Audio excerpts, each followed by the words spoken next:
Narrativa. 10 anos. Uma década de lanches escolares, histórias na hora de dormir, joelhos ralados e reuniões de pais e mestres. 10 anos sendo chamado de papai por uma menininha que não era minha de sangue, mas que parecia a mim em tudo que realmente importava. Até a noite da última terça-feira, quando minha esposa me olhou com gelo nos olhos e disse as palavras que acabaram com tudo. Estávamos na sala de estar. Nossa filha tinha acabado de fazer 13 anos, e ultimamente ela vinha testando limites como adolescentes fazem. Chegando em casa 20 minutos depois do toque de recolher, respondendo mal quando perguntavam sobre lição de casa, as coisas de sempre. Eu conversei com ela aquela tarde sobre responsabilidade, sobre cumprir a palavra quando diz que vai estar em casa às 9. Minha esposa entrou no meio da conversa.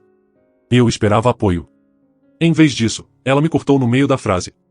Chega, ela disse, o tom afiado. Eu me virei para ela, confuso. Eu só estou tentando explicar por que regras importam. Você está dando sermão nela. Eu estou educando ela. Foi aí que ela disse, claro como dia, frio como inverno. Você nunca vai ser o pai dela de verdade.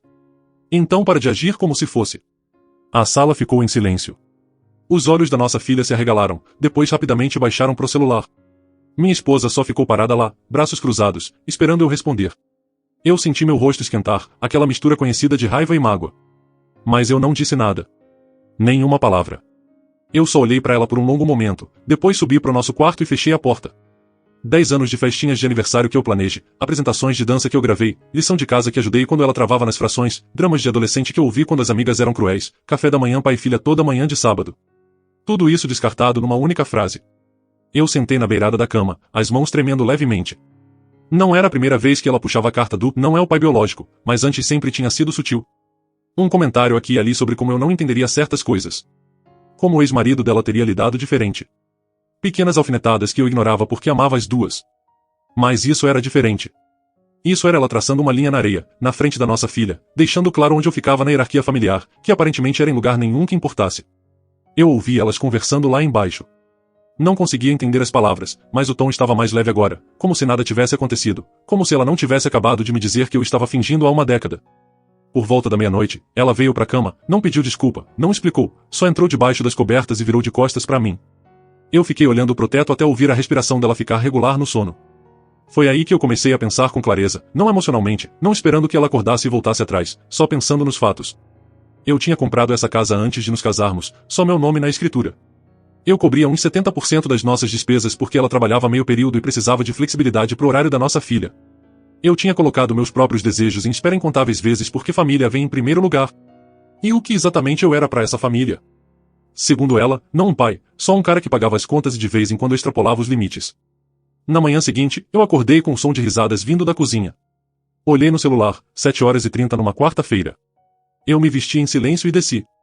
Elas estavam na mesa do café da manhã, minha esposa e filha, rindo de alguma coisa na tela do celular, piadas internas, aquela facilidade de quem pertence uma a outra.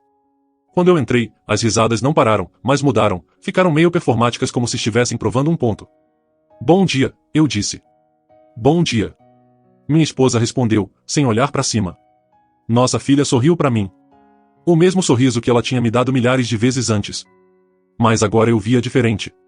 Agora eu me perguntava se ela sempre tinha me visto como o cara que a mãe dela casou, não como o pai dela. Eu fiz café, fiz torrada, comi em silêncio enquanto elas continuavam a conversa. Sobre algum seriado que estavam vendo juntas, algum drama com as crianças da escola, planos de fim de semana que aparentemente não me incluíam. Terminei de comer, lavei o prato, peguei as chaves. Tenho umas coisas para resolver depois do trabalho hoje. Posso chegar tarde? Tá, minha esposa disse, ainda sem olhar para cima. Eu saí pela porta e fiquei sentado na minha caminhonete um minuto antes de ligar. Foi aí que tomei a decisão, não com raiva, não com mágoa, só com clareza. Se eu não era pai dela, então eu não precisava continuar fingindo que era. E se elas não eram minha família, então eu não precisava continuar construindo minha vida em torno delas. Tirei o celular e comecei a fazer ligações. Primeiro para um colega que tinha mencionado que o irmão dele era advogado de divórcio, depois pro cara que tinha me vendido a casa 9 anos atrás, que desde então virou um dos melhores corretores da região. Quando cheguei no trabalho, eu já tinha consultas marcadas pro almoço e depois do expediente. Minhas mãos não tremiam mais. Minha cabeça estava clara. Pela primeira vez em anos, eu sabia exatamente o que precisava fazer. E eu ia fazer isso de forma quieta, eficiente e permanente. Elas quiseram traçar linhas sobre quem era família e quem não era. Beleza, eu ia respeitar essas linhas. A partir de hoje, o escritório do advogado de divórcio não era nada chique. Térreo de um prédio antigo no centro. Carpete que já viu dias melhores, mas o cara vinha super recomendado. Douglas Leonard, uns 55 anos, tipo direto que não perde tempo com conversa fiada. Há quanto tempo vocês são casados? Ele perguntou, já escrevendo no bloco. 10 anos esse dezembro. Filhos juntos? Não. Ela tem uma filha de relacionamento anterior, 13 anos agora. Eu criei ela desde os 3 anos dela. Ele assentiu, escrevendo. Seu nome na certidão de nascimento? Não. Nunca adotei formalmente também. A esposa ficava dizendo que a gente ia fazer isso, mas nunca aconteceu. Isso na verdade simplifica as coisas legalmente. Ele olhou para cima. Algum bem conjunto? Casa, carros, contas bancárias. A casa está só no meu nome. Comprei 2 anos antes de casar. Os 2 carros também estão no meu nome. Os 2 quitados. Temos uma conta corrente conjunta para despesas da casa, mas meu salário entra só no meu nome. Meu salário vai primeiro para minha conta pessoal, depois eu transfiro o que precisa. Douglas largou a caneta. Você está numa posição melhor que a maioria dos homens que entra por essa porta. Sem filhos biológicos juntos, sem propriedade conjunta, separação financeira clara. O que motivou isso? Se não se importar que eu pergunte, eu contei sobre a noite de terça, mantive factual, sem emoção. Só o que foi dito e como isso me fez perceber que eu estava interpretando um papel numa família que na verdade não me considerava parte dela. Ele ouviu sem interromper, depois se recostou na cadeira. Já vi isso antes. Padrasto que faz tudo, depois é lembrado que não é o pai de verdade quando convém. Geralmente acontece quando a criança entra na adolescência e disciplina vira problema. Ele puxou um formulário. Aqui vai o que a gente vai fazer. Dissolução padrão de casamento, sem filhos da união, bem separados. Nesse estado, isso significa divisão relativamente limpa. Ela fica com o que é dela, você fica com o que é seu. A conta conjunta é dividida 50-50 do que tiver dentro quando entrarmos. Quanto tempo leva? Se ela não contestar, o que ela não tem base para fazer mesmo, uns 90 dias no mínimo. Pode estar resolvido em 3 a 4 meses. E a casa? Ela está morando lá. Sua casa, seu nome, comprada antes do casamento. Você tem todo o direito de pedir que ela saia, ou você pode sair. A maioria dos homens escolhe sair para evitar o drama. Imagino que você não seja a maioria dos homens. Eu balancei a cabeça. Eu não vou sair da minha casa. Ele deu um leve sorriso. Ótimo, então vamos incluir isso no pedido. Ela vai ter 30 dias para desocupar depois de ser notificada. Você pode trocar as fechaduras assim que os papéis forem entregues. Recomendo fazer no mesmo dia se possível. Passamos a hora seguinte vendo detalhes. Quando saí, eu tinha uma pasta cheia de documentos para assinar e um cronograma. Os papéis estariam prontos para entrar na sexta. A entrega aconteceria no começo da semana seguinte. Minha reunião com o corretor, Blake Turner, foi num café perto do escritório dele. Ele era mais novo do que eu esperava, uns 30 e poucos, mais afiado. Já puxou comparáveis no laptop antes mesmo de eu terminar de explicar a situação. Você quer venda rápida, ele disse. Não era pergunta, de preferência em até 60 dias. Eu sei que é agressivo. É viável se precificarmos certo e anunciarmos direito. Seu bairro está quente agora. Famílias jovens se mudando, boas escolas, baixa criminalidade. Quanto você deve? Quitei há 3 anos. As sobrancelhas dele subiram, melhor ainda. Sem contingência de hipoteca para preocupar. Podemos fechar em 30 dias com comprador à vista se acharmos um. Talvez 45 com financiamento. Ele virou o laptop para mim. Baseado nas vendas recentes na sua área, eu anunciaria por 375. Deve receber ofertas em uma semana. E se a gente colocar por 350 e especificar fechamento rápido? Você teria várias ofertas em 48 horas. Pode até começar guerra de lances. Tudo bem deixar um dinheiro na mesa por velocidade? Velocidade é mais importante. Apertamos as mãos. Ele passaria lá amanhã à noite para tirar fotos e medidas enquanto minha esposa estivesse no clube do livro. Eu quase ri disso. Claro que ela tinha clube do livro, embora eu duvidasse que lessem muito. Passei a quinta no trabalho fazendo número. Sou supervisor de turno numa fábrica. Estou lá há 12 anos. Subi do chão de fábrica. Salário decente, bons benefícios, emprego sindicalizado. Nada glamouroso, mas estável. O tipo de trabalho que mantinha teto e comida na mesa. Meu amigo Clarence percebeu que eu estava distraído. A gente trabalhava junto desde que eu comecei, viramos amigos com o tempo. Tá tudo bem? Ele perguntou no intervalo do almoço. Tô, só lidando com umas coisas pessoais. Ele esperou, mas eu não elaborei. Algumas coisas você guarda até estarem prontas. Falar antes só dá chance para as pessoas te convencerem a repensar. Blake apareceu às 18h30 da quinta, pontual. A esposa tinha saído às 18 para o clube do livro. A filha estava no quarto com fone de ouvido. Ele passou rápido, profissional, tirou fotos, fez anotações. 40 minutos e foi embora. Vou ter o anúncio pronto até sábado, ele disse na porta. Vamos publicar na segunda de manhã. Eu mesmo cuido de todas as visitas. Mínima perturbação. Talvez você queira começar a olhar onde vai colocar suas coisas. Eu já tinha resolvido isso. Box alugado no meu nome, pago 6 meses adiantado. Eu ia levar minhas coisas pessoais para lá nesse fim de semana enquanto elas estivessem fora. Não tudo, não o suficiente para elas perceberem. Só o que importava. Minhas ferramentas, minhas roupas, as poucas fotos de família que eram realmente minhas. O resto elas que se virassem. Na sexta de manhã, transferi 70% da conta conjunta para minha conta pessoal. Deixei o suficiente para ela cobrir mercado e contas por umas 2 semanas.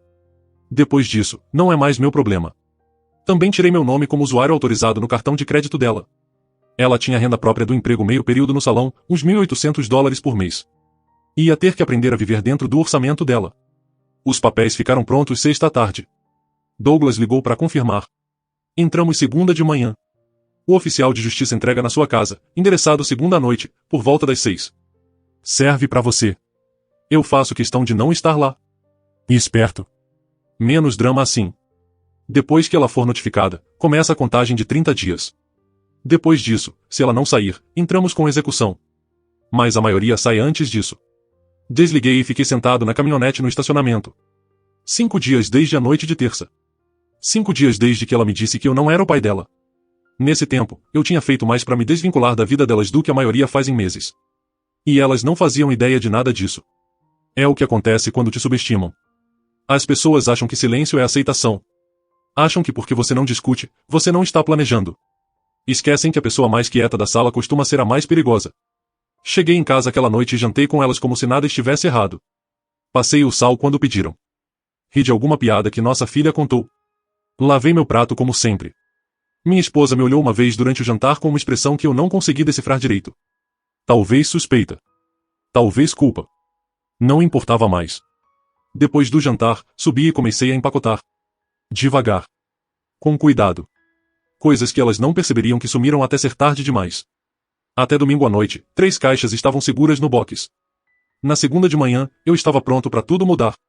E elas ainda não faziam ideia do que vinha pela frente. Segunda de manhã, o anúncio da casa entrou no ar às 9. Ao meio-dia, Blake tinha ligado 2 vezes com pedidos de visita. Às 3, tínhamos 4 visitas marcadas para terça e quarta. O mercado estava se movendo exatamente como ele previu. Falei para o meu supervisor que precisava sair 1 hora mais cedo. Emergência familiar. Tecnicamente não era mentira. Bati o ponto às 16h30 e fui para uma lanchonete do outro lado da cidade. Um lugar que eu nunca tinha ido. Pedi café e esperei. O oficial de justiça estava marcado para as 6. Eu tinha dado a rotina delas pro Douglas. A esposa chega do salão por volta das 17h15. A filha é deixada pela mãe de uma amiga por volta das 17h30 depois do treino de vôlei. Às 6, as 2 estariam em casa. Acomodadas. Provavelmente começando o jantar. Às 18h20, meu celular vibrou. Mensagem do Douglas. Entregue. Esposa assinou. Você está liberado para prosseguir. Paguei o café e fui para uma loja de ferragens. Comprei 2 fechos novos. Mesma marca dos que já tinham. Acabamento níquel escovado. O cara do balcão me mostrou quais encaixavam nas portas sem precisar fazer furos novos. 15 minutos, ele disse. Instalação fácil. Cheguei em casa às 19h30. Os 2 carros tinham sumido. A casa estava escura. Não perdi tempo pensando onde elas tinham ido. Provavelmente para a casa da mãe dela ou da irmã. Algum lugar onde ela pudesse chorar e ouvir que eu era o vilão. Troquei as 2 fechaduras. Porta da frente e de trás. 10 minutos cada. Exatamente como o cara da loja disse. Testei as 2 vezes para ter certeza que funcionavam suave. Depois entrei e comecei a próxima fase. Eu tinha feito uma lista no fim de semana. Tudo na casa caía em 3 categorias. Meu de antes do casamento. Dela de antes do casamento. Nosso comprado juntos durante o casamento. Essa terceira categoria era a menor. A maioria dos móveis tinha sido minha. A TV. O sofá. A mesa de jantar. Ela tinha trazido roupas. Algumas coisas de cozinha. E um monte de itens decorativos que eu nunca liguei. Eu não fui mesquinho. Tirei foto de tudo para documentar. Depois comecei a levar as coisas dela para a garagem. Organizado. Arrumado. Nada danificado. Roupas dela. Sapatos dela. Itens pessoais dela. Coisas da filha também. Livros. Brinquedos de quando ela era menor. O teclado que ela parou de tocar há 2 anos. Roupas que não serviam mais. Tudo isso, cuidadosamente empacotado e etiquetado. Levei até meia-noite. Quando terminei, a garagem estava cheia, mas em ordem. Tudo protegido. Nada jogado. Eu não estava tentando machucar elas. Eu só estava deixando claro que aquela não era mais a casa delas. Mandei mensagem pro Blake. Casa pronta para as visitas. Acesso total a partir de amanhã. Depois fui dormir numa casa que finalmente parecia a minha de novo. As ligações começaram às 6 da manhã. Eu tinha bloqueado o número dela no domingo à noite. Então caíam direto na caixa postal. Apaguei sem ouvir. A irmã dela tentou ligar. Bloqueada. A mãe dela. Bloqueada. Até o meio-dia de terça, eu tinha bloqueado 7 números diferentes. Douglas ligou por volta das 10. Ela está tentando te achar pelo meu escritório. Diz que você trocou as fechaduras e tirou as coisas dela. Correto. Ótimo. Ela não pode forçar entrada legalmente. A propriedade é sua. Ela foi notificada para desocupar. Você agiu dentro dos seus direitos. Ela está dizendo que você está sendo irracional. Deixei tudo intacto na garagem. Nada danificado. Nada jogado fora. Melhor ainda. Mostra boa fé da sua parte. Ela está falando em contratar advogado próprio, o que é direito dela. Mas não tem nada para brigar aqui. Sem filhos juntos. Sem bens compartilhados. Separação limpa. Ela só está chateada. Vai passar. Ele deu uma risadinha. Você está lidando melhor que a maioria. Continua fazendo o que está fazendo. Não engaja. Não responde. Deixa o processo rolar. A primeira visita foi às 2. Casal jovem. Final dos 20 anos. Esperando o primeiro filho. Blake ligou depois. Eles amaram. Vão fazer oferta hoje à noite. Preço total pedido. Fechamento em 30 dias. A aceita. Não quer esperar para ver se vem ofertas melhores? Não. 30 dias é perfeito. Na manhã de quarta, já tínhamos a oferta por escrito. Assinei a aceitação no almoço. Blake cuidaria do resto. Vistoria. A avaliação. Documentação de título. Eu só precisava aparecer no fechamento. O trabalho virou meu refúgio. Previsível. E estruturado. Fazia sentido. Clarence percebeu que eu estava mais animado. Seja lá o que você estava enfrentando. Parece que resolveu, ele disse. Tô chegando lá. Não contei detalhes. Não precisava. Alguns caras da fábrica já tinham passado por divórcio. Bagunçados. Com anos de briga na justiça e contas zeradas. Eu tinha ouvido aquelas histórias e aprendido o que não fazer. Não briga por coisa que não importa. Não deixe emoção decidir. Não dá munição para elas. Na quinta noite, meu celular tocou de um número que eu não conhecia. Código de área local. Quase não atendi, mas alguma coisa me fez atender. Aqui é a Addison da Riverside Elementary. Escola da filha dela. Ex-filha, acho.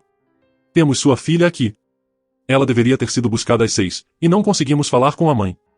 Eu não sou o responsável legal dela. Vão precisar continuar tentando a mãe. Silêncio do outro lado. Depois, com cuidado, ela listou você como contato de emergência. Informação desatualizada. Sugiro tentar a avó materna. Dei o número e desliguei. Me incomodou mais do que eu queria admitir. 10 anos sendo confiável. O que aparecia? O que resolvia as coisas? Mas aquele era o arranjo antigo. Aquele onde eu tinha permissão de fingir que era pai dela. Esse arranjo acabou. Na sexta de manhã, Blake ligou com atualização. Vistoria voltou limpa. Coisas pequenas. Nada que mate o negócio. Compradores vão em frente. Fechamento marcado para 3 semanas. E os ocupantes atuais? Ele perguntou de novo. O prazo de notificação está quase acabando. Eles não são inquilinos. São minha quase ex-esposa e a filha dela. E elas vão estar fora antes do fechamento. Você parece confiante. Eu estou. Porque era o seguinte que ela ainda não tinha entendido. Isso não era sobre raiva. Não era vingança. Era só causa e consequência. Ela traçou a linha. Ela deixou claro que eu não era família. Então eu parei de agir como família. E sem mim, sem minha renda, sem minha casa, sem minha estabilidade, ela tinha que resolver a própria vida. Isso não é cruel. É só honesto. No sábado de manhã, acordei cedo e fiz café da manhã. Só pra mim. Ovos, torrada, café. Comi devagar. Curti o silêncio. Sem pressa para fazer o horário de outra pessoa funcionar. Sem coordenar quem precisa estar onde e quando. Só paz. Meu celular vibrou. Número desconhecido. Mensagem de texto. A gente precisa conversar. Por favor. Apaguei sem responder. Não tinha mais nada para conversar. Ela tinha dito tudo o que importava na noite de terça passada. Tudo depois disso era só consequência. Passei o dia organizando o que sobrou na casa.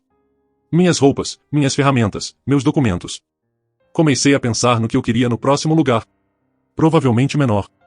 Só eu. Sem espaço pra gente que não valorizava o que tinha.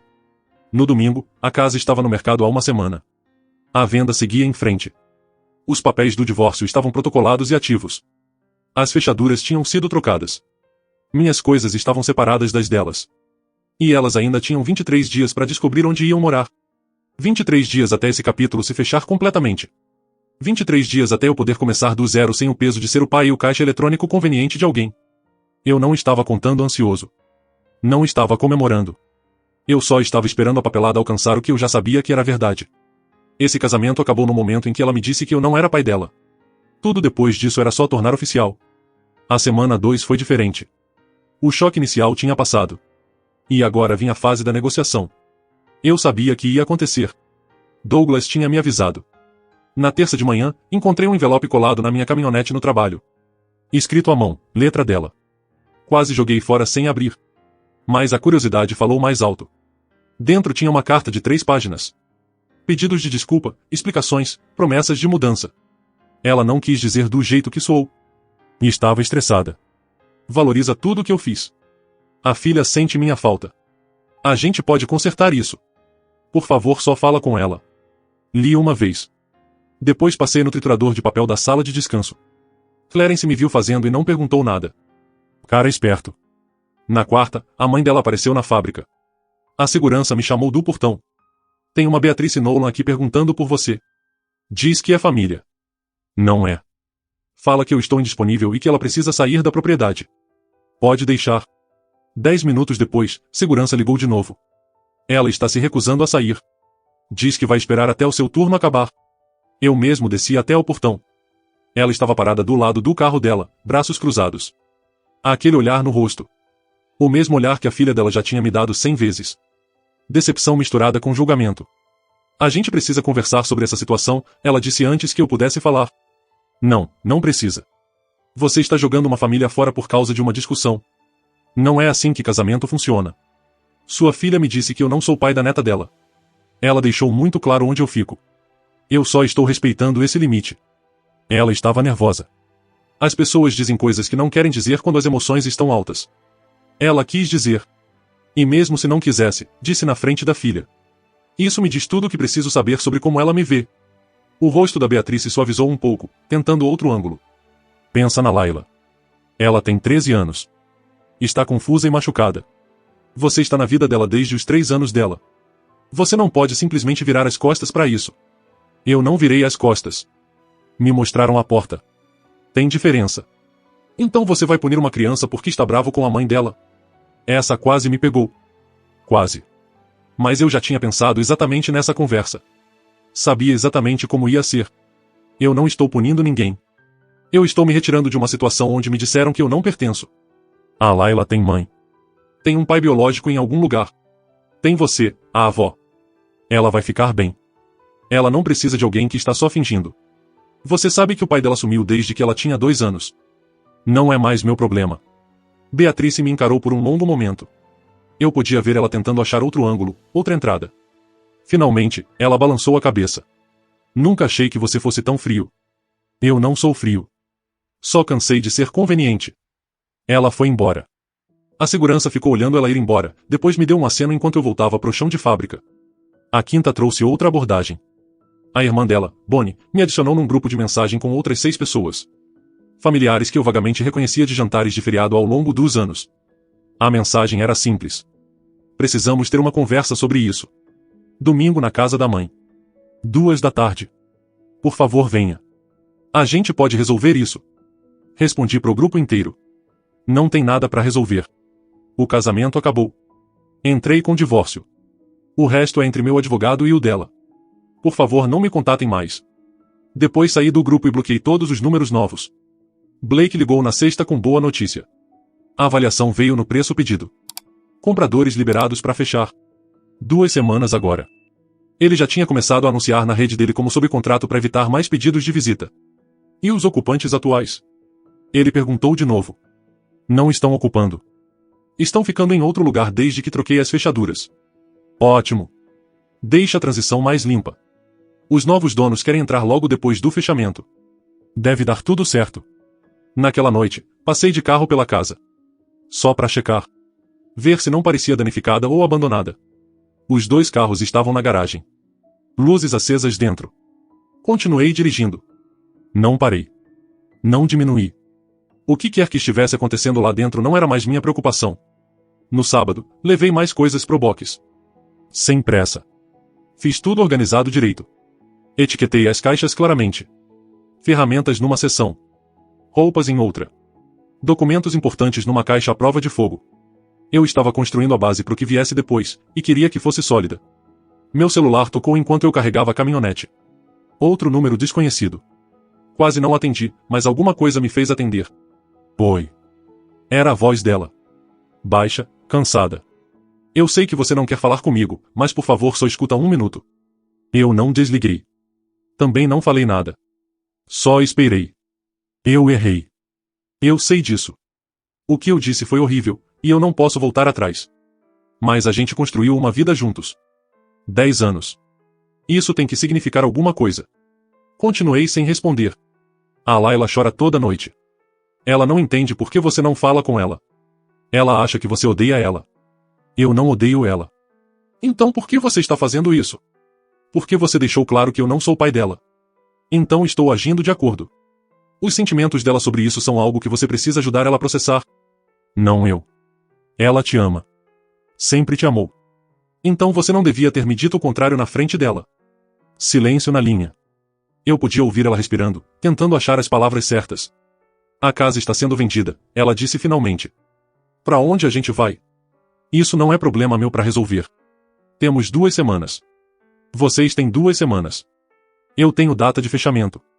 Você realmente consegue desligar assim? 10 anos se importando com a gente, e você simplesmente desistiu? Você que desistiu primeiro.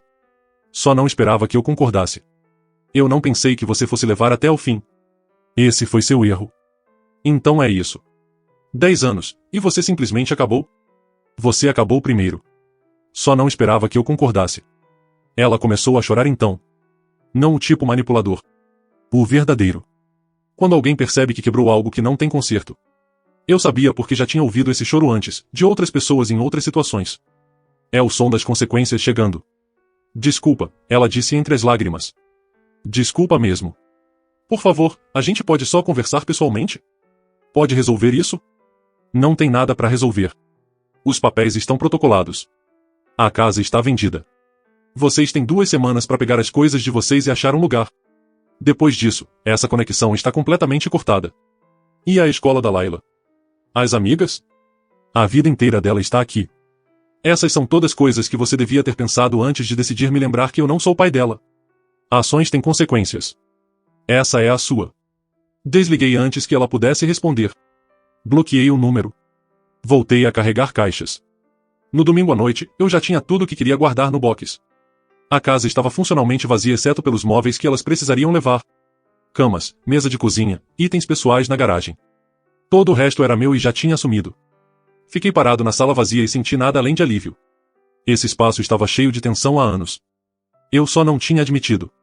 Sempre pisando em ovos. Não, eu não ia usar essa expressão. Sempre tendo cuidado. Sempre medindo as palavras. Sempre me perguntando se hoje era o dia que ela ia me lembrar que eu era só o cara que pagava as contas. Agora era só uma casa. 4 paredes e um teto. E em 2 semanas, nem isso seria. Seria problema de outra pessoa, casa de outra pessoa, história de outra pessoa. A minha estava só começando. O dia do fechamento chegou numa quinta. Tirei o dia inteiro do trabalho. Encontrei Blake Douglas na empresa de títulos às 9. Assinei papéis por 30 minutos seguidos. Às 10h15, eu tinha um cheque de $260 mil depois de pagar os custos restantes. Os compradores pegaram as chaves. A casa era oficialmente deles. Fui direto pro banco e depositei o cheque. Depois fui para um hotel de estadia prolongada que eu tinha reservado pro próximo mês. Limpo. Simples. Tudo o que eu precisava enquanto decidia o que vinha depois. Meu celular ficou quieto a semana toda. Nenhuma ligação. Nenhum texto. Nenhuma intervenção familiar. O silêncio parecia aceitação. Até a sexta de manhã, quando Clarence me puxou de lado no trabalho. Ei, alguém apareceu na sua casa antiga ontem. Chamaram a polícia. Achei que você devia saber. Liguei pro Blake. Ele já tinha ouvido. Sua ex-esposa tentou entrar na propriedade depois do fechamento. Os novos donos chamaram a polícia. Ela alegou que ainda era a casa dela. Mostrou correspondência com aquele endereço. Os policiais explicaram a situação. Pediram que ela saísse. Ela saiu, mas estava bem abalada. Vai ter problema? Não. Os novos donos estão cientes da situação. Expliquei tudo de antemão. Eles só estão pedindo que ela não volte. Ela não vai. Mas eu estava errado. No sábado à tarde, ela apareceu no depósito. A segurança me ligou. Falei para pedirem que ela saísse. Ela se recusou. Dirigi até lá. Ela estava sentada na calçada do lado de fora do portão, ao lado de duas malas. O carro dela estava abarrotado. Ela parecia exausta. Cadê a Layla? Perguntei. Com minha irmã. Não podia trazer ela para isso. Pra quê? Preciso de ajuda. Estamos num motel. Não consigo pagar aluguel de lugar decente. Não tenho entrada nem calção. Meu crédito não é bom o suficiente. Não sei o que fazer. Eu olhei para ela por um longo momento. Você tem emprego. Meio período no salão. $1.800 por mês. Não dá. Então arruma um emprego integral. Eu não posso simplesmente. Pode sim. Você só não quer. Se acostumou a ter outra pessoa cuidando das partes difíceis. E isso acabou agora. E a Layla? E ela? Ela tem uma mãe que precisa aprender a sustentar ela. Esse é seu trabalho. Não meu. Você deixou isso claro. Ela se levantou devagar. Eu não achei que você fosse levar até o fim. Esse foi seu erro. Então é isso. 10 anos, e você simplesmente acabou? Você acabou primeiro. Só não esperava que eu concordasse. Entrei de volta na caminhonete e fui embora. Não olhei no retrovisor. Não senti culpa. Só senti liberdade. 3 meses depois, eu me mudei para um apartamento pequeno de 2 quartos. Prédio tranquilo. Bons vizinhos. Meu espaço. Trabalho estável. Vida simples. Encontrei o Blake num supermercado. Ele me disse que os novos donos amaram a casa. Já fizeram umas reformas. Já soube da sua ex? Perguntou. Não. E isso é exatamente o que ela pediu. Liberdade total. Paz absoluta.